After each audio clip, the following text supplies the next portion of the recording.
Jom kita tukar kepada warna yang sesuai.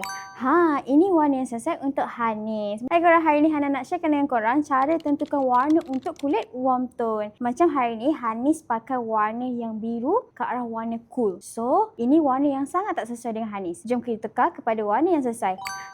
Ini warna yang sesuai untuk Hanis. Macam mana Hana tahu? First, korang tengok warna dekat nadi korang. Contoh, kalau warna nadi korang adalah warna hijau, bermaksud korang adalah warm tone. Hijau. Selain warna rose dawn ni, Hanis juga sesuai dengan warna twill dan juga warna glacier. Selain tu, macam mana korang nak tahu lagi? Jom Hana share. Okay, cara seterusnya, korang boleh guna tangan korang, comparekan dua colour yang korang nak. So, macam sebelah kiri adalah warna yang sesuai untuk Hanis, sebelah kanan warna yang tak sesuai. Nampak beza? Jom kita pergi next colour. Okey, ni colour yang seterusnya. Nampak tak? Sebelah kiri lebih cerah berbanding lagi dengan sebelah kanan. So, itulah cara untuk tentukan warna bagi kulit warm tone. So, selamat mencuba!